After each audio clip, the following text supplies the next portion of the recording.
Is your comfort zone turning into a rut? Could be your mindset. How to nurture your growth mindset and make your fixed mindset your friend. Hi, I'm Jo Smith, and I've struggled with my fixed mindset for a lot of my adult life. That little voice that lists all the reasons why something won't work, why I shouldn't even try. Let's get right into how to use your fixed mindset as a good friend and ally, and also develop that growth mindset so you get what you want out of life. Watched an infant or toddler? So curious. That sweet baby gets so many smiles and coos, woo, and starts to return them. A toddler sees us walking. Starts rolling over, gets up on her hands and knees, rocks back and forth, and starts crawling. Walking isn't her future for sure. Yet they need protection. Stoves are hot. Knives are sharp. Don't put anything in the electric socket. Hold my hand when we cross the street and start teaching look both ways. Is it okay to walk now? And lots more. Think of all the things that little bundle of joy learns in his first 4 years. They have grand plans, don't they? Imagination and often fearless. As we grow and develop, that part of our brain, the fixed mindset, is there to protect us, keep us safe, warns us, don't do that, and here are all the reasons why you shouldn't. You might fail, so don't do it. Also, with the fixed mindset, we think we've reached our potential. This is who I am. My abilities are this.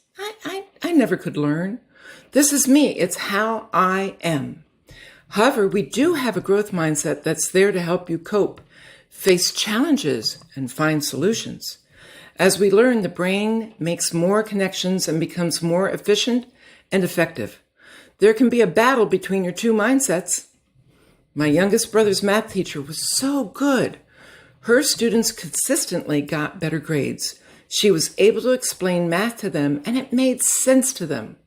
But here's her backstory. She hated math when she was in school. She felt so stupid. Everybody else is getting it, and I have to hide my fingers and hands because I counted on my fingers like a baby. I'll never get through school, is what she told me.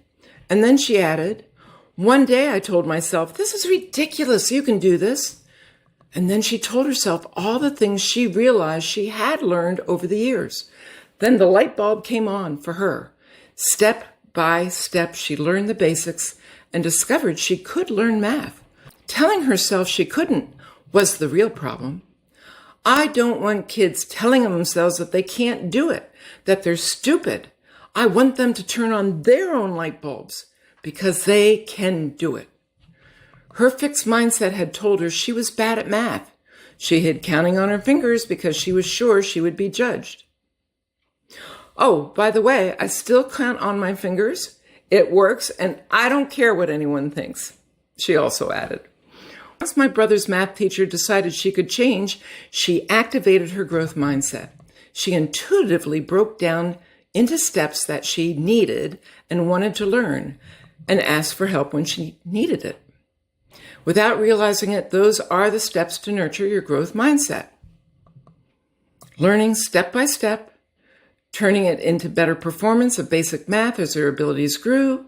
She then progressed into algebra, geometry, her skills and confidence grew. It's a snowball effect. That's a lot to take in for today. We'll keep continuing with mindset and habits another time.